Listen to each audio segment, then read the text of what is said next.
How's it going, folks? It's Thursday night, 8 p.m. You know what that means. It's time for your Big Gold Belt Wrestling podcast. And this week, we are going to take a look at the state of WrestleMania because we almost have a card.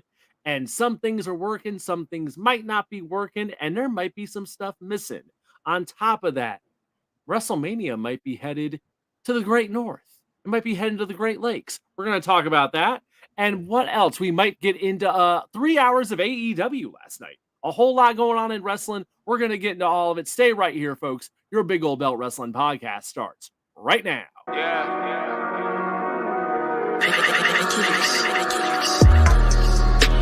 Old Belt, Big Old Belt, Big Old Belt, Big Old Belt, Big Old Belt, Big Old Belt. All I really want is that Big Old Belt, Big Old Belt, Big Old Belt, Big Old Belt, Big Old Belt, Big Old Belt. All I really need is that Big Old Belt. Hello, everybody. It's Will right here with Giant Crab Jamal. Your Big Old Belt Wrestling podcast is on the air to talk another week in wrestling and to take a look at all kinds of things, including the state of WrestleMania. We're going to get into that tonight because the last few weeks have been packed shows with debuts and retirements and all kinds of things going on, and things have slowed down a bit this week. And in the last few weeks, we got a WrestleMania card almost a complete card. So I think it's time to take a look, see where we're at, and see what's left. How are we feeling about things and what's missing? Because I think there's definitely, from what I'm seeing online, some people are saying there is some stuff missing on this show. And we got just about 2 weeks left until it happens. So we're going to get into that tonight, along with some other stuff. Giant Crab, how are you doing? It's been a week or two since I've seen you. Yeah. It's been a minute, but I'm good. It's interesting that we are 2 weeks away and we haven't exactly fantasy booked WrestleMania into oblivion yet. So that's going to start tonight for the next 2 weeks. But also the other shows in the Philadelphia area, South Jersey area are also coming to fruition. So I'll have a little bit on that and the Indie Spotlight later on. But if you are heading to Philadelphia, there's also just some other things around the city that are happening. There's World Work on 95 in Center City that you're going to need to be aware of if you're moving around. So we're definitely going to talk heavy about WrestleMania and what's going on. But it's been an interesting time to see how other companies react and respond to WrestleMania, because one thing we've always said is when WWE really puts their mind to it and gets good, then they're unstoppable. And they've really been on a good run for the last 6, 8, 12 months. So, and of course leads up to 2 weeks from now. So yeah, let's see how that plays out. There we go. There's been a lot of moving pieces definitely over the last few months. And I think back to about a month ago when we sat here right after that Vegas press conference where they kind of got the ball rolling on, all right, The Rock's going to be involved. There's going to be major stuff happening. Cody wants his title shot. And we were sitting here that night and we're like, oh, they're not playing around. They're pulling out all the stops. It's clear that Dwayne is going to be involved in a way beyond just appearing or just hosting the show. It's like, no, he's definitely doing stuff. And then we had the ensuing weeks with the build to this tag match that is now happening, and Cody definitely getting his shot at Roman the next night. So it's kind of like a 2-night Bloodline versus Cody and Seth Rollins affair in a lot of ways. That's dominating the top of the card. And then we're slowly getting the underneath. We're about 7 other matches right now involving other people. So we're going to take a look at all of it here because there's a lot of pieces here. And with 2 weeks left, there's definitely some names, as we will see, that they're just not there yet. But by their absences is what I think is standing out to people. So let's look at the state of WrestleMania. So right quick, the top of the card, since we know how that's looking. So for night one, we know it's going to be the Bloodline, The Rock and Roman Reigns teaming up against Cody Rhodes and Seth Rollins. That's going to be the night one main event, I'm guessing. We have, Sure. I've heard much about what's night one, night two. Other than this, we know that has to be night one. Night two, we'll get the second half of that with Roman Reigns versus Cody Rhodes for the Undisputed Championship, the streak and all that on the line, the 1,000+ days, all that stuff. That'll culminate night two. And of course, the other half of that will be Seth Rollins defending against Drew McIntyre, defending the World Heavyweight Championship. So the title matches right now are on night 2 as far as the men's titles. We have the big tag match on night 1. I guess before we even touch the rest of the card, thoughts on this 2-night deal with the tag match on one night and then coming back with the title matches the next night. When I first heard all that, I mean, obviously this wasn't the original plan. They were originally going to have CM Punk in there and all this. So It's kind of like, they've definitely moved pieces around. I think my biggest concern looking at this is like, man, if something goes wrong that first night, what do you do the second night? Because we got Seth Rollins with a banged up wheel that supposedly he's cleared from now. And supposedly the knee's okay, but you never know.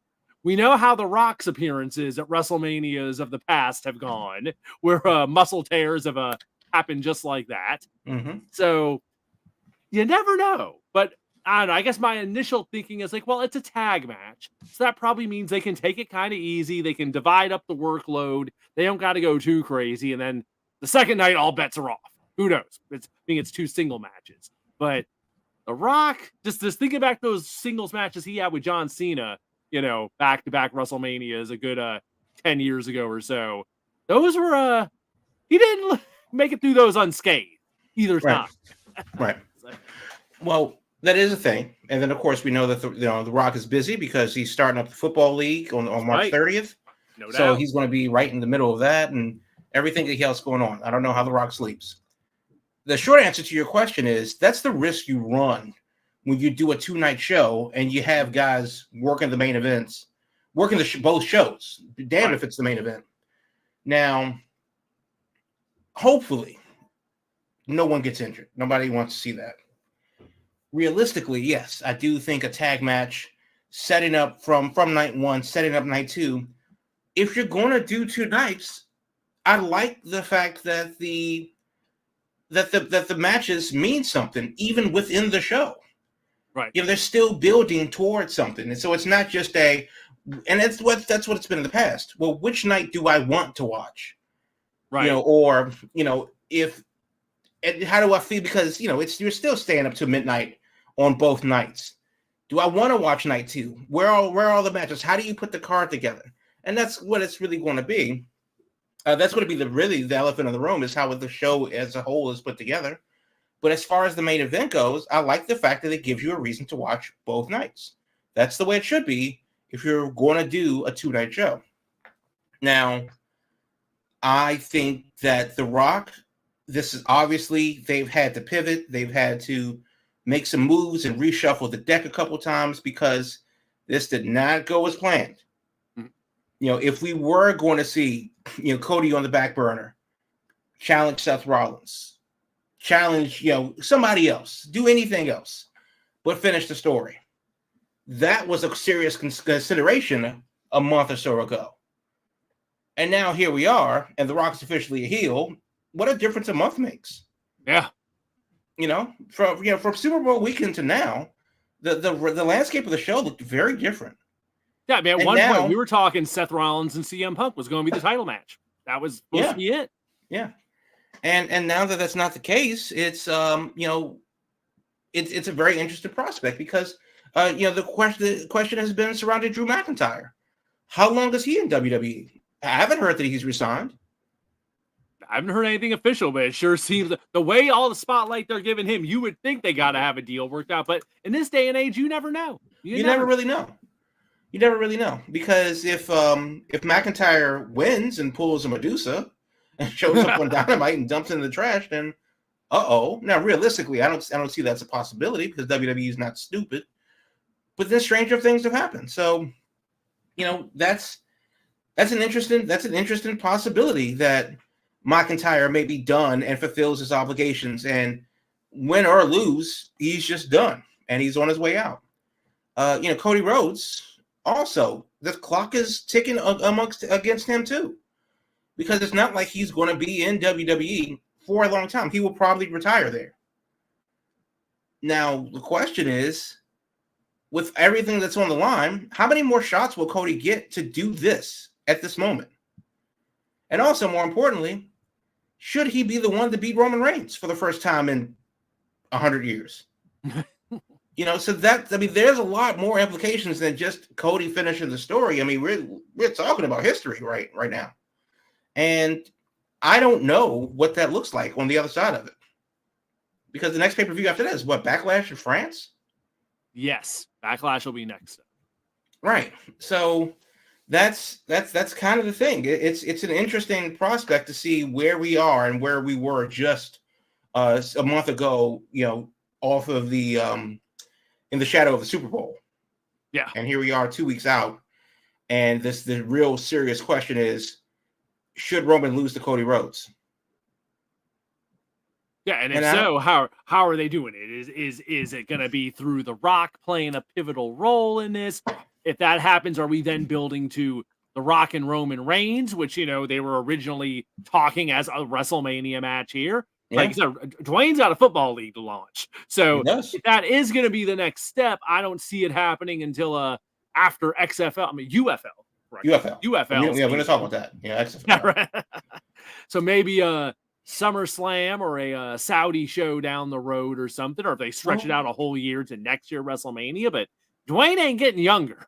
So no, he's absolutely not. The clock is ticking. And that's also a thing too. Like realistically, The Rock, as good as he is on the mic and what he brings in that regard, I'm not interested in him putting on a 35-minute WrestleMania match. Oh no. I'm definitely not interested in a summertime 4-month championship run between WrestleMania and SummerSlam, maybe even into Survivor Series or something like that.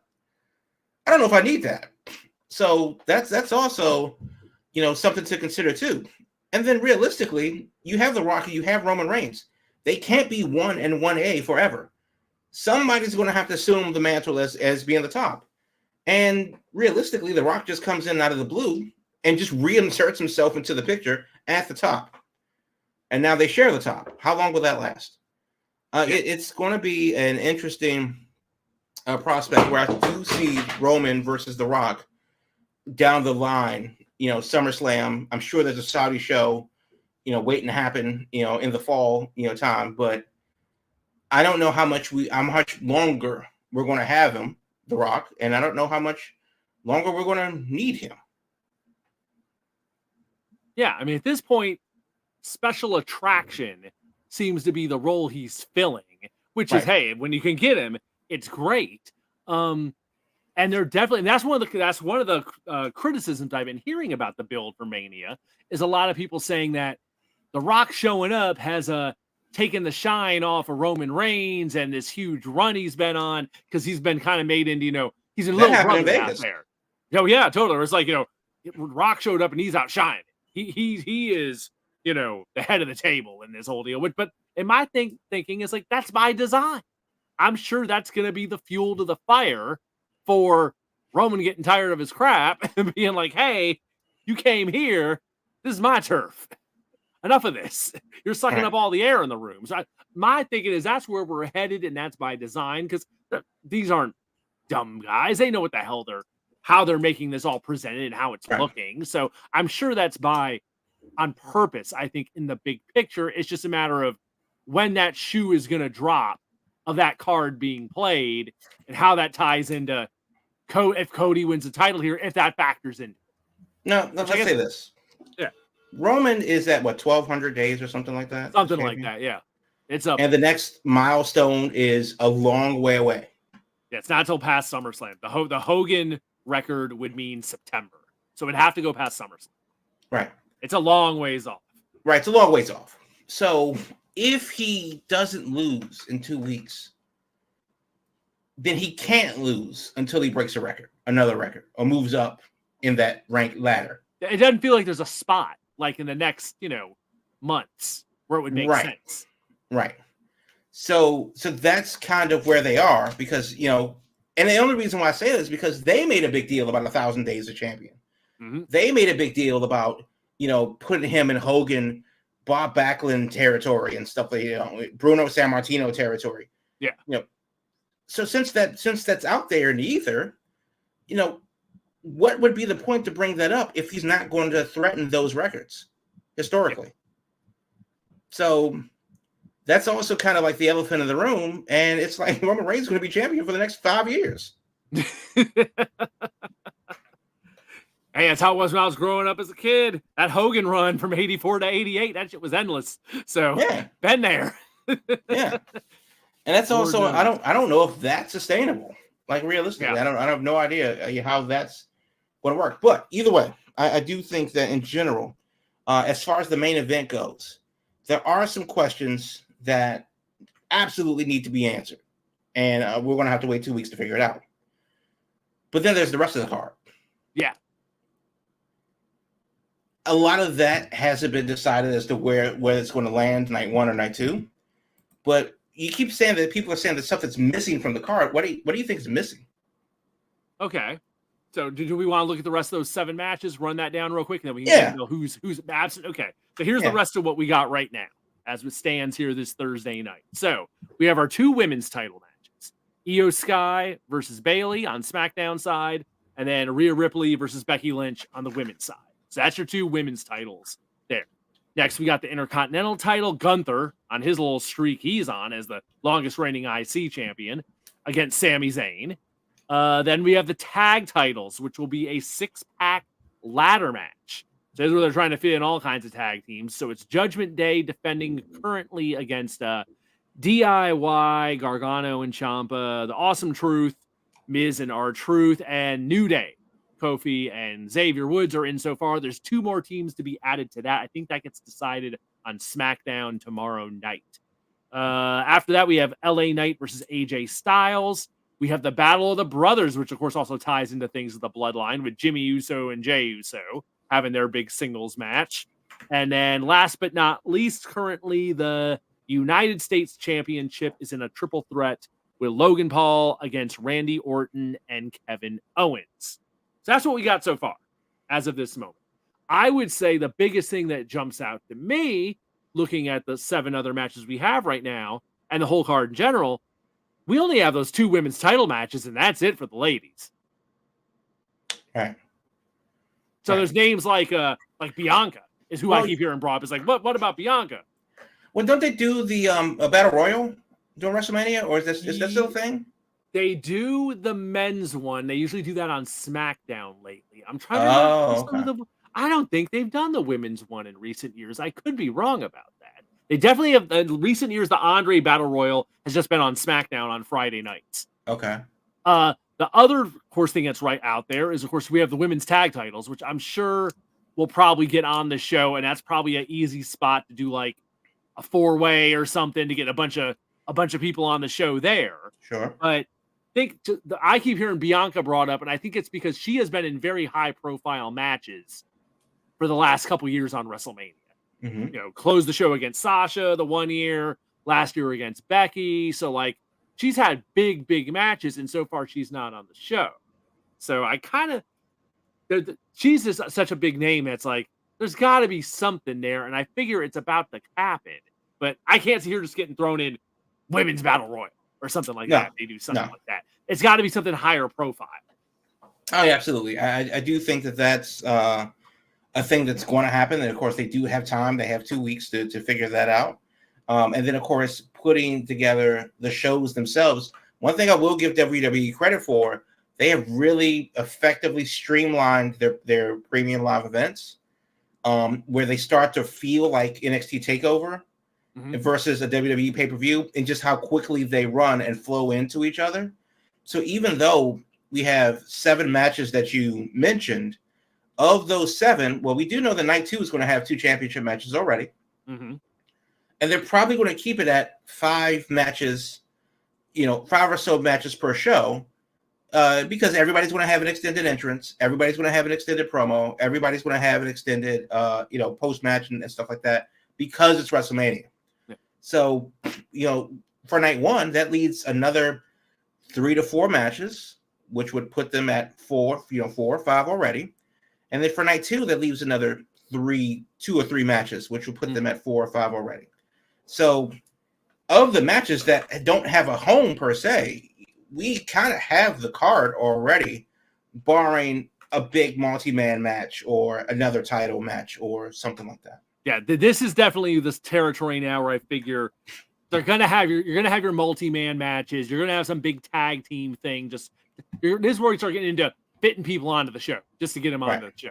On SmackDown, forever they've been doing this whole thing with the LWO and Legato and their whole crew. I figure they're probably building that to like a huge tag match between both those sides. That's an easy thing to throw on to get all the Rey Mysterio and Santos Escobar and all those dudes all on the card. There's the rested that's another person was popped up in my ideas was what about old Dominic Mysterio? Last year he had the big match with his dad on the show, which was one of the more major matches on the card. Right now, Dominic's not in there. So as much as he's been featured, I would think he'd be involved in something more than just coming out there maybe with Rhea for her match with Becky. So there's some people that have some pretty significant screen time on WWE TV that are still missing from what I'm looking at here. Yeah, absolutely. So Dominic Mysterio notwithstanding, your Judgment Day is definitely heavily featured amongst the show, so he can certainly be inserted all across the show in that regard. And then, you do have other, obviously a lot of women need to be added and stuff like that. And then, of course, this is the question, though. Yes, I think we could say that we both believe that more will be added to the prospective card, just in general. But also, you do have the SmackDown before on Friday. You have the Raw after on Monday. Does everything have to fit on WrestleMania? No, not necessarily at all. And I did like the move the last few years that we mentioned earlier, that the Andre Battle Royal has just been moved to SmackDown. Yeah. And it's kind of started doing a deal where like some of like the matches that normally probably would have been tried to be shoehorned onto the show in those days when they were doing those 7-hour cards that just went on forever before they split it to 2 nights. I think they had a good idea with the idea of like, okay, some of these matches, let's throw them on SmackDown as just like part of the whole weekend and fit it on there just for the sake of, I'll get more time on SmackDown. I'll have time to breathe on SmackDown. And you're not trying to shoehorn so damn much into your 2 nights on your Saturday and Sunday. Now, that said, they are doing one other thing too this year. They're starting the show at 7. They're starting an hour earlier both nights, which I think will hopefully help things. So in my head, I can't imagine because they're starting an hour early, they're not going to be done before, I think they're still running to midnight both nights. They're not going to, I think, drop back to 11. I mean, it's... Yeah, if they're out of there before 11, I would be pretty surprised. Yeah, my guess is they're shooting for like 11:45 or so both nights. It's probably the idea. But I do like that they're going like, okay, we'll start at 7. We'll go an hour earlier as opposed to trying to go later. So, but yeah, it's a lot. It's a lot to fit in on these darn cards. So I don't know. It's just looking at it, I'm like, I think the big thing right now for me is where are the women? Where are the women? Heck, think back to what we were talking about, how things were shaping up earlier. Think back to Royal Rumble.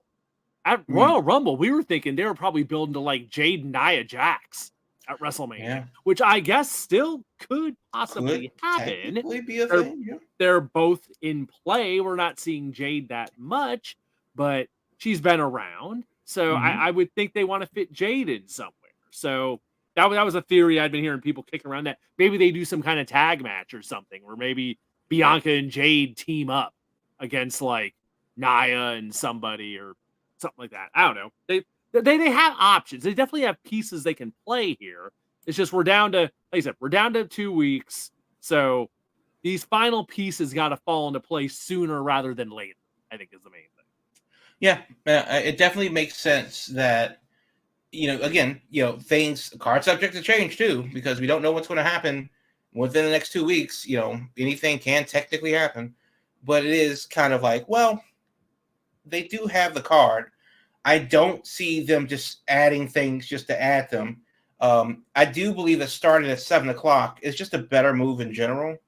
I'd like to say it permanent. Keep it that way. Yeah, I mean, I think for the shows, if you know the show is going to run long being after 11 Eastern, just start it at 7. Yeah. I think that's just equitable for everybody, especially in the stadium, because that's one thing too. If it starts at 7 or if it started at 8 and you're out there till midnight, it's going to be cold. Yeah. Philly in, early April, it's not a guarantee. Yeah, it's not a guarantee that it's going to be above freezing. No The guarantee night on the that. night of the shows. So pack your hot chocolate. Get some charcoal gloves because it's going to be brisk. Now, as far as the show goes, there are a couple of things that are going to be interesting, but I think it is. I'm okay with where it is. I'm okay with actually not knowing. Because that's the thing that's been just heavily telegraphed to the play in the past, where it's like, okay, well, this is the card, watch it or don't. But it's like, no, there's still not everything is decided, which is absolutely okay. And I think that the 3.5 hour long show that starts at 7 p.m. I would absolutely prefer that over a 7.5 hour long event. Oh, absolutely. Yeah. I'd be totally fine with them doing 7 to 11 each night and just wrap it up that early. I'd be totally fine with it. I'm a big fan of them keep it old school. You make these nights 3 hours each, I'd be happy with that. 6 hours overall, that be totally fine. I do not need 4 hours each night. And for me, as a person that doesn't watch WWE regularly, that's the thing that's been the most appealing about the Saudi shows. Mm-hmm. It's just been a quick 2.5, 3 hours, maybe a little bit more, on a Saturday afternoon. Yep. Everybody wins. Yeah, that's it's just a nice, crisp show. And obviously, since there's been a change at the top, we can definitely see the effects of that in the way that the presentation has been a lot snappier. So, 11 o'clock, rooting for you. Definitely on that second night too, when we're talking Sunday going into starting the week the next day. So, exactly. There we go. Exactly. All right. Any other thoughts on this before we go to halftime? Well, yeah. I mean, this is one quick thing, and we can talk about it. After our break, is of course that we know that it's going to be in Philly. We know that it's going to be at the Link, the football stadium down in Philadelphia. Next year, we're going to talk, about the rumored locations for next year, the year after. It's going to be an interesting time, and I have reason to believe that if the rumors are true, you're going to want to book your travel early because some shenanigans going on. So we'll talk about that. There we go. All right, folks, we are going to take our halftime break. When we come back after this, we're going to hit the indie spotlight so Giant Crab can start telling us about some of the indie stuff going down in Philadelphia in 2 weeks when WrestleMania takes over the city and everyone descends on the city of brotherly love. From there, we'll talk about what's going on with WrestleMania next year and possibly the year after that, because rumors are a-swirling, folks. So stay with us. Your Big Gold Belt Wrestling Podcast will be back right after this. If you're looking to expand your podcast reach, your website reach, as well as your social media branding, visit BigGoldBelt.com for sponsorship and advertising opportunities. Big Gold Belt Media is the golden standard for all of your media needs. We offer pre-roll and mid-roll ad spots, on-air host reads done by yours truly, Damian G, on audio as well as video platforms. For inquiries, please email biggoldbeltgroup@gmail.com for more information. Again, that's biggoldbeltgroup@gmail.com for your inquiries for your business. Big Gold Belt Media, wrestling, movie, comics, and more. The golden standard. Thanks for being with us here tonight, folks, on this Thursday night with your Big Gold Belt Wrestling Podcast. When we come back from our halftime break, we like to check out what's going on in the Indies, and so much will be going down in Philadelphia, so we're getting an early start on this. Let's get Giant Crab in here with our Big Gold Belt Podcast Indie Wrestling Spotlight. So for the next few weeks leading up to WrestleMania, I'm just going to be hitting random events, getting you caught up on what's available. Because if you want to go to a show, you should probably have tickets already. A lot of things are selling quickly. So these are going to be shows that I can confirm as of right now, at the time of this recording, that tickets are still available. Now, let's just say that Monday, April 1st, there are shows all the way through the week. There's no excuse to see some wrestling in the South Jersey, Philly area. You're going to see you would fall and trip into some wrestling. So that's how much is going on. So Monday you have H2O Wrestling. They're running shows Monday and Tuesday, and then Wednesdays there's a deluge of shows. Thursdays is just even more shows. Friday you have NXT at like 11 a.m. AEW Ring of Honor is doing Supercard. Then you have the Collective. You have your WrestleCon. There's so much shows out there in Philadelphia. So whatever you think that you want to go to, look through the shows, look through the matches, see who you want to see. Somebody new, somebody old, somebody you haven't seen in a while. But the long and short of it is there's a lot of wrestling out there. So tonight, this week, I'm gonna pick two shows. There is one show from Defy Wrestling, like those guys out west. Featured them quite a bit, but they're having a show, part of the Collective. It's Thursday, April 4th at 11 a.m. At the Penn's Landing Caterer Center, and that's 1301 South Christopher Columbus Boulevard in Philadelphia, right on the water, on up the street from the ECW Arena. It is Defy at the Collective. Defy Wrestling is based out of like Seattle. They've always put on good shows, and they have one of the big shows that I'm very interested in. Tickets start at $35. Remaining tickets actually are $35. VIP tickets are $80, but it is one of those shows. If you haven't seen them, if you haven't been out west, Defy is always a good time. Very excited to see them. Another show is All Caribbean Wrestling. Oh my! Exactly. What is this? Exactly. They're hosting a show called Philly Mania, and Philly Mania is going to be April 4th at noon. So you got Defy in South Philly. You got Philly Mania happening on 1516 North 5th Street, which is north of Center City. Doors open at noon. Bell time is at 2 because their show is hosted by legendary rap group MOP. That's kind of nuts. They have a big old meet and greet there. AJ Francis of Hit Row. Okay. But more importantly, the Bollywood Boys, who I love, Lindsay Dorado, James Ellsworth is making the rounds. So how'd your kids? The Pope, Elijah Burke, always a good time. Savannah Evans, and more are going to be there at Philly Mania, part of All Caribbean Wrestling. All Caribbean in Philadelphia. In Philadelphia. But also in Philadelphia, you have, and you can get tickets from allcaribbeanwrestling.com. Eventbrite has them for All Caribbean Wrestling and for Defy Wrestling. So you can check them out on social media under their names, All Caribbean Wrestling, Defy Wrestling. But that's just two of the many shows, and they're nearly running 24 hours from Wednesday through Saturday. But wrestling starts Monday. It is a literal week. It seems to get bigger each and every year, and Philadelphia is no different, which is not surprising because of how much local wrestling happens in the greater Philly, South Jersey area. But hot damn, you're going to have to pick and choose because there's a lot of good stuff out there. Tokyo Joshi Pro is coming from Japan. DDT is coming. There's Savannah Evans is working GCW. I mean, that's Savannah Evans. Damn, Savannah Evans is not working GCW. Shayna Baszler, who looks absolutely nothing like Savannah Evans. Sorry, Savannah. Is working GCW. That's crazy. To have an active WWE talent work an indie show on the Bloodsport show. Right. So there are a lot of little things like that going on, all over Philadelphia, all that week. So this is a very long way of saying, see some wrestling in Philly, no matter how you see it. Let us know what you're seeing. Let us know, what you want to see. Let us know who you're trying to see, because there's going to be a lot of guys flying in, men and women flying in from all over the country to do wrestling, part of the Indie Spotlight in Philadelphia for WrestleMania week on the Big Gold Belt Wrestling Podcast. There you go. We'll have more next week as we get closer to WrestleMania. So we're going to be counting this down because there is no shortage of shows going on that week.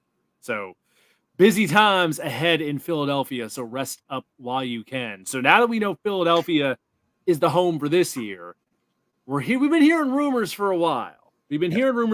What are they going to be next year? And a lot of times by now we'd already know. But it seems like they're holding back on this announcement. So maybe it's coming in a couple weeks. Maybe it's coming I would think by Mania we're going to know. But word was kind of leaking out today that we might know the next location. The news might be incoming because there was talk in the state legislature of Minnesota that some sports grants were getting done and all this because there are big events that are going to be coming to Minnesota. So are we looking at next year WrestleMania Minneapolis of all places? Looks to be like it may be a lock. Yeah. So the Minnesota Star Tribune, which is the big paper in the Twin Cities area, they had an article that was published last week, March 13th, as it were. So a week ago today. And the article says, Minneapolis SmackDown, the city is finalist to host WrestleMania in 2025. And of course, the Minnesota Sports and Entertainment organization has been working with WWE to bring wrestling to Minneapolis. Let's say that it's true. Let's just go with it and say that because they have the stadium. US Bank Stadium is beautiful. It is a dome stadium, so it will be colder than balls in Minneapolis in late March, early April. Hell, it might even snow. But there are plenty of events in downtown, event space in downtown. They have the above ground skywalk that will get you around downtown without getting throughout the cold. Obviously, the Target Center is there. Target Field is outdoors. In St. Paul, they have the other hockey arena, XL Center. There's a lot of events. Mall of America could host, events. They've hosted wrestling before. And if you've ever been to a First wrestling show in Minneapolis on First Avenue, they host wrestling, big time wrestling there too. There's a lot of talent from the Minneapolis area, from the Great Plains north. This is the question: Minneapolis would be a great place to induct Brock Lesnar into the WWE Hall of Fame. Oh, and who knows what his situation looks like in a year?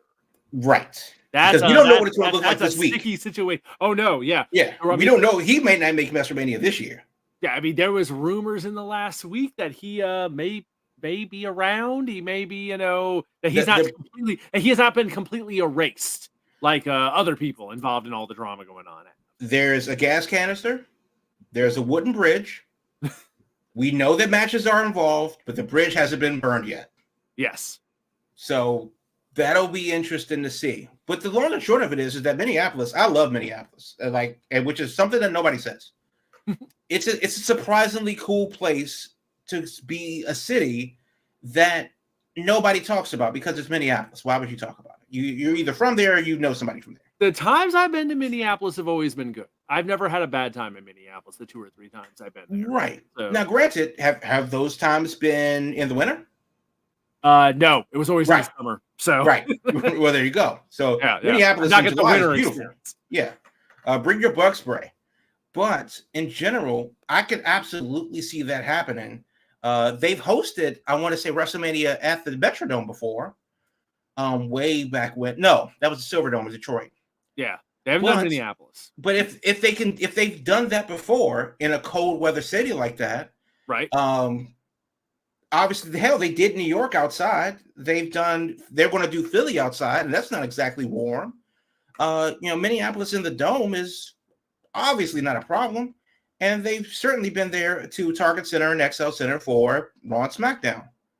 It absolutely 100% could work, and honestly, I might go. I like the city. It'll be a different work. Yeah, it'll be a different one as opposed to like when they do all the major cities. When you do your LA, you do your New York, and the usual Chicago, the usual destinations we've gotten over and over again.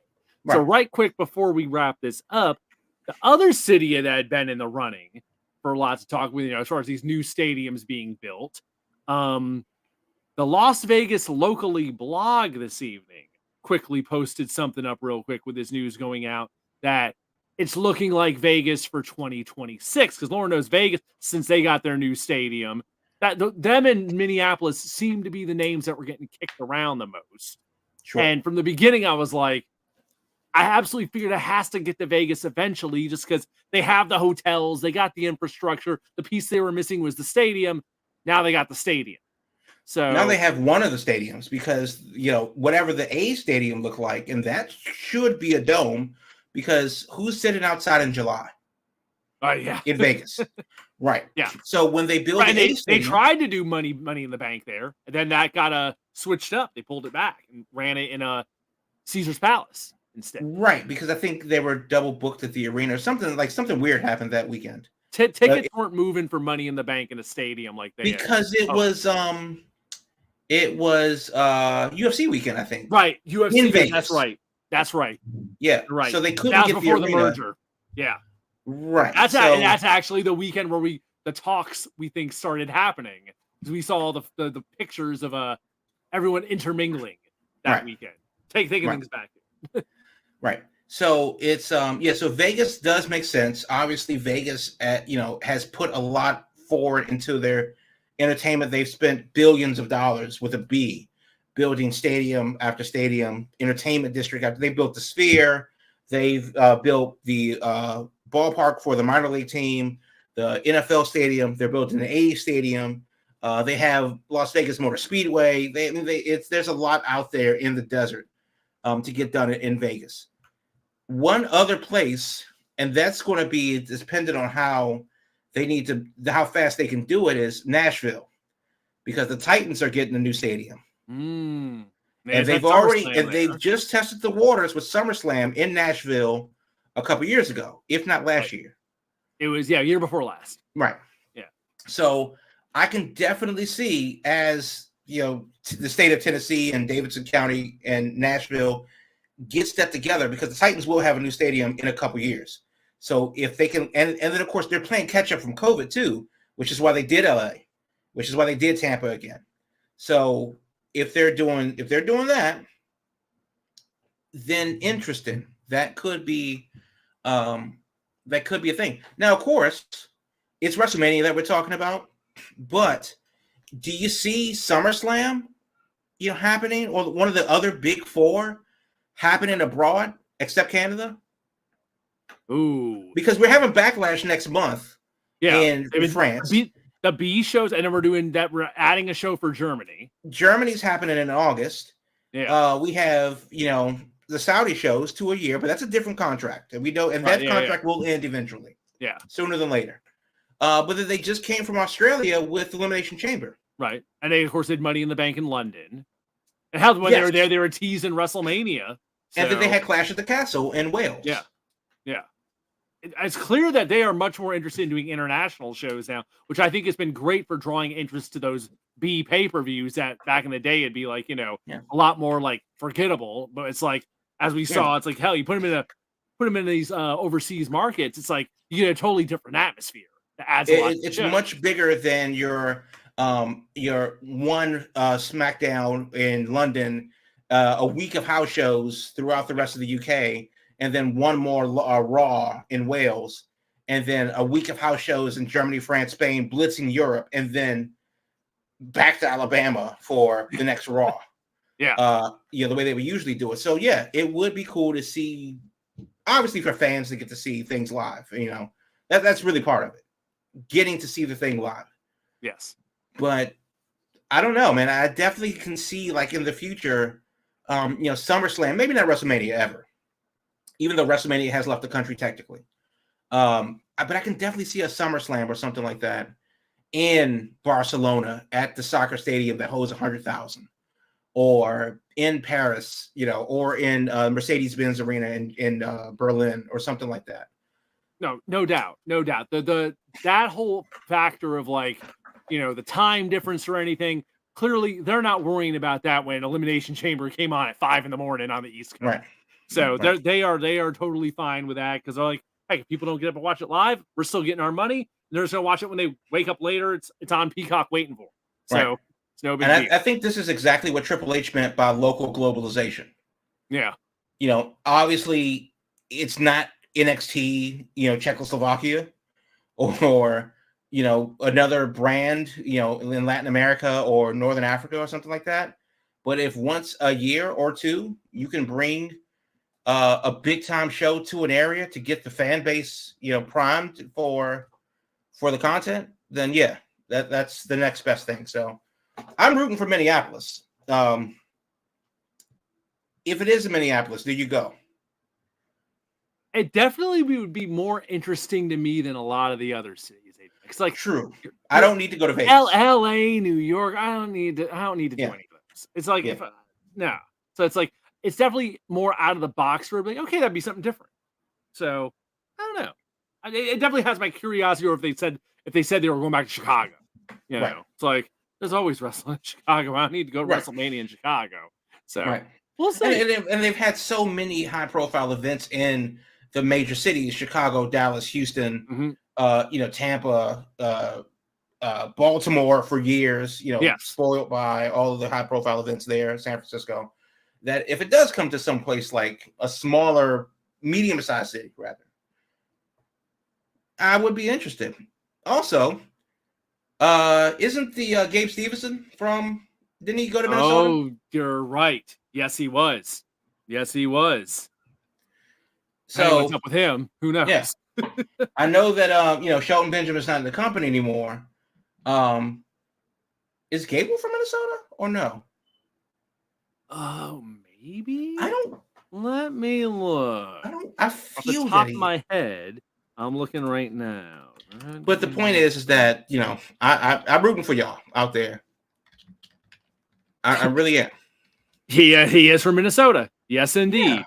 Yeah, I thought so. There you go. Damn, wrestlers in Minnesota goes hand in hand. Yeah. So I like it. I like it. I say bring it on. There you go. Yeah. All right, let's switch gears real quick. One more quick WWE topic before we talk about AEW's Wednesday night deal. Mhm. Talk from some people about these promos that The Rock has been cutting, and Cody Rhodes this week on Raw that they're going to get away with a lot of language here and there, getting to drop a little bit more spicy stuff than has been typically the case for WWE with how PG things have been. But on the flip side of that, there was talk that a memo went out saying, "Hey, we're still a PG company, and this is how things are, and don't be getting any ideas here." But some people are thinking, oh, maybe the PG era is over. I don't think so. I don't know. You got any thoughts on that? My thinking is Rock can do whatever the hell he wants. He's on the damn board. If you think what the Rock's doing is what you can do, think again. Right. Well, is the PG era over? I think it's long been over as a practice. But I also think that if you have high impact, intense, realism within the wrestling, is it PG to say a thing that you can't say in front of your teacher or pastor, or is it PG to drop somebody on the ring apron? Mm-hmm. Because either way, you're going to cringe at both of them. Somebody drops in that bomb and goes and says that on TV. Oh my God! Somebody does a Darby Allin like stunt in WWE. You're going to go, oh my God! Right? What's the difference? And I think for WWE, maybe it hasn't been the language, but they've definitely stepped up the ring work a bit for WWE standards, to be fair, in that you go, oh, this is something. This feels different. And I think that's what's been a lot of the talk since the Triple H takeover, since Shawn Michaels taking over in NXT, Triple H doing a thing for a couple of years now with the main roster. It feels more impactful. Mm-hmm. So even though the ratings PG, you can still effectively, hopefully, if you're a good enough storyteller, evoke the same feelings as if without saying it. And that's the tightrope walk that they continue to walk. I don't have to say a 4-letter word to let you know how I feel about a thing. So I think that that's really what it's been. It's been a lot more of that. I think guys like Paul Heyman and Punk, really, and guys on the back end of Cena's time in WWE, The Rock coming in as a mega heel in general has evoked more imagery and more feeling than you would get by just saying, "Oh no, it's PG." Well, it doesn't feel PG when with The Rock slapped Cody at the WrestleMania press conference. Or, it doesn't feel PG when you have Nia Jackson there. And I mean, I think the PG era was slowly phased out to the let's just go to work era. Now, if it's the G-rated era where, that's something different. That's Saturday Morning Slam. We're not there yet. Yeah. But yeah, I don't think it has to be labeled a thing to feel more real or more visceral. I think you nailed it perfectly with the idea of just walking the tightrope of they can get a little spicy and they can do stuff, and it's just knowing where the line is that they don't piss off any sponsors. I think that's all it really comes down to is they want that damn sponsorship money and they want to get all these advertisers, and heck, now they're talking about putting stuff on the ring and all this. So I think they're very cognizant of just that, and that's our only real concern is like, hey, we want our money. So, but if you're creative, there's plenty of ways to spice things up without having to like just be outright crass. Right. So right. It's very achievable. And I think that's what we're seeing. They've become, I think, very aware of how to do that kind of stuff. So right. And I think also having an engaged audience makes it a lot easier. You have Cody Rhodes and people, as a sympathetic babyface, people want him to finish the story and stuff like that. And then, of course, you have The Rock coming out of nowhere. You have Roman Reigns finding his place in this triangle. And then Seth Rollins is just along for the ride. But, you have all of these elements coming together, and that's fine. But it doesn't have to be, you don't have to draw blood, to make it feel like a thing. And that's what wrestling's all about. That's honestly, that's why we watch, is because we know what it is until you're watching it. Nobody goes to the next Avengers movie and says, I wonder how good that CGI is. No, you're just watching the movie. You let the story unfold. And I think that's a part of it. That's a really big part of the storytelling in WWE has gotten better. With the rise of Dominic Mysterio, versus Ray last year, Drew McIntyre kind of finding himself again, Gunther elevating himself out of just like that mid-card, thing that he had with Imperium. The storytelling is just a lot better in WWE compared to what they was. They really stepped it up in that regard, which kind of makes people wonder, is this PG anymore? Because it doesn't feel that way. The presentation doesn't seem that way. It seems more authentic versus, oh, heck, I really don't like you, and we're going to go into fisticuffs. Like, no, that's not what it is. But they've done a better job of managing that, and of course not pissing off sponsors. There you go. All right, for the home stretch here, we got a little bit of time left. Let's talk about AEW last night, since they had a different presentation with 3 hours in a row because of March Madness going. Of course. Now, the first thing is, number one, is it sounds silly, but you heard it here first. AEW needs to be Leave Turner Networks. No. Full stop. Bold. I'm just going to throw it out there right now. If I'm Tony Khan, I need to be out of the Warner Brothers Discovery umbrella. They need a company a media partner that's going to help them grow the brand. Warner Brothers is not doing that. They're going to need a media partner that will give them that will respect the time that they have. Warner Brothers does not do that. You have Mercedes Moné debut, and we know that March Madness is coming. That's going to throw up the rhythm of the shows because people are, conditioned. It's 8:00. It's Monday. It's time for Raw. It's Wednesday. It's time for Dynamite. It's whatever day Rampage comes on when you watch it on your DVR. It's time for Rampage. That's not going to happen this month because of the first couple rounds of March Madness. That's not going to happen in October because of TBS playoff baseball or whatever TNT decides to preempt them with. Yeah. As real they grow real sports are always going to be a priority. Absolutely, because they paid $1 billion for it. And if TNT, God forbid, TNT gets football, then I don't know when AEW is going to air. But the long and short of it is that, yes, they need to partner with a media company that they can grow with, not just fit in. They're bigger than that, and arguably I would say that they're better than that. Now, where does that leave the show? So the show on Wednesday, 2 hours of Dynamite, the 1 hour of Rampage that they normally tape after the show was presented live. And people watched. The ratings reflect that, it was a substantial drop-off after Dynamite ended, sure, because it's 10 o'clock on the East Coast and the West Coast, as it airs out there. I'm going to bed. but people did watch Rampage, and it got its biggest numbers in quite some time. Rampage, my problem with Rampage is that it's always felt disjointed. The shows don't collaborate with each other. They don't really lead into each other. In general, it's just Rampage is Friday. All right, cool. It's another hour of wrestling. That's not what it should be. The storytelling kind of stops at the end of Dynamite and picks up possibly on Collision, which starts to feel like its own show. And then we're back to Wednesday again. So where does Rampage leave? But with 3 hours of AEW in one block, no, that doesn't necessarily mean that you have to swallow it all at once. But because remember, Raw was one show and Warzone was another. Right. Don't know why that was, but that was a thing for a long time. So with that said, I don't mind, Rampage being the grittier, bloodier show that airs at 10 o'clock, because that's what Warzone did. They said the things that you couldn't say at 8 o'clock.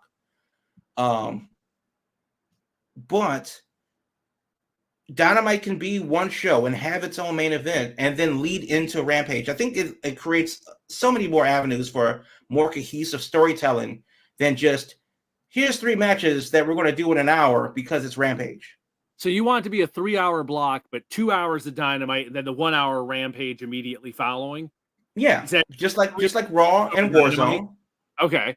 Yeah, and I think that you can change the temperature of the show because Rampage starts at 10, which means it's after the watershed hours, and you can do different things. Obviously, the network had to crack down on the language that was being used, the blood and all this other stuff, and women and whatever. But if Rampage starts at 10, it's an independent show. You can get away with more things. And I think that opens up creatively more avenues with better storytelling, more cohesive storytelling, because Rampage is forgettable by itself. Friday at 10 o'clock. It's definitely the C show of the whole lineup. Which is weird because it comes in between the A and B show. Yeah. So it's hard to take a step down and then get yourself excited for Collision the next day. And then also, you've had 2 days to cool off since Dynamite. I really believe that a lot of people don't watch Rampage regularly is because they forget about it. Yeah. I mean that's... being there by itself for one lone hour on a Friday evening. It's like, it's definitely, if you're going to forget one of them, that's the one you're going to forget. It is what it is. That starts at 10 o'clock. So I'm not saying that a 3-hour block of wrestling is a good idea because we suffered with WWE through that long enough. I remember when Nitro went to 3 hours. That was not a good idea either. Yeah. Not in the long run. Not in the long run. But that's kind of where we are. Could you imagine Nitro being 2 hours, and then they said stay tuned for WCW Worldwide, and then Thunder comes on a couple nights later? Yeah, that's kind of what Rampage feels like. It just feels like another show. And if we're going to get another show, then give me Dark back. Then damn it, that's really what it comes down to. I just want Dark back more than anything. but in all honesty, I want a reason to watch Rampage. And just finding it on a Friday night at 10 p.m. is less likely to happen than me sticking around an extra hour on a Wednesday night. Yeah. As much of a bump as they got last night in the viewership for that 3rd hour, it really does make me wonder if that was like, they were testing the waters, they were taking the temperature and seeing, well, if we just give them the whole night, what would happen? Right. And it was on their regular night, and enough people did a thing. And obviously it has to come down to a hot show for Dynamite where they had the big match between Edge and Christian in Toronto. A lot of moving parts are happening in AEW and stuff like that. So this just happened to be a good night to test that. But realistically, obviously a good show is easier to watch than a boring show. But I just wonder in general, 3 hours of consecutive content for AEW does, and also, if the people, for the people that care, the leaks are out a half an hour, you can decide if you want to watch Rampage or not if you search online enough by about 11 o'clock. You'll know Thursday morning if you want to watch Rampage on Friday night because the leaks have already been posted if you choose to accept it. So having all of that stuff live just opens up. How many matches in AEW for a title that should be 60 minutes starts at 9:40, so you know they're not going to go to 460, and says, well, if the show goes long, we will do something else. But that's not an option with Rampage. They've been doing overruns every week nowadays. Just about 2 or 3 minutes, they'll give you that. But that's not a guarantee. Whereas if a match starts at 9:40, it could bleed into Rampage without consequence. It just that changes the dynamic of a championship match, where instead of watching the clock, you're watching the match. Mm-hmm. The finish has to happen. It's 9:58. Yeah. Or does it? Wrap it up. Yeah, exactly. So that's also. I mean, I just think that for storytelling purposes, they could do a lot more with that extra hour. And also, dare I say, one more women's match, maybe? Maybe? Oh, okay. Well, that's great.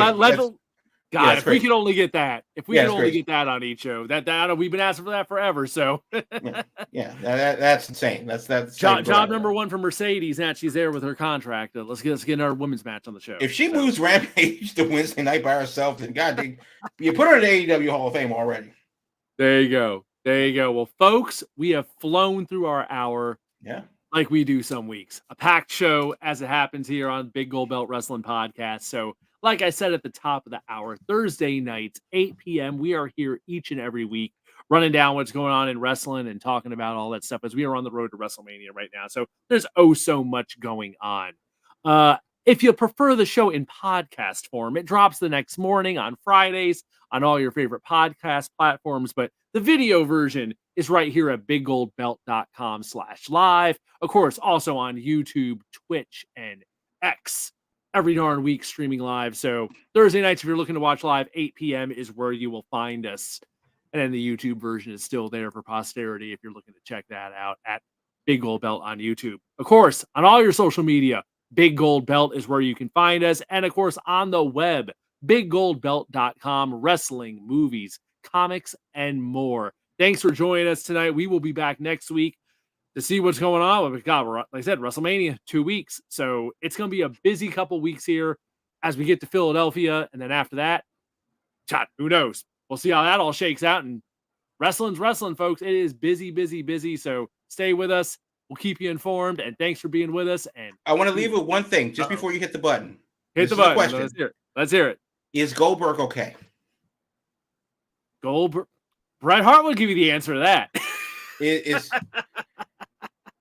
This is the headline that I'm reading from Cage Side Seats. Goldberg is really annoyed that, quote, some Japanese girl beat his undefeated streak in WWE. We won't get into it tonight. But please say a prayer for Bill Goldberg. Bill Goldberg. We'll leave it out as Bill Goldberg. You are not ready for Asuka. See you next week, folks. All I really need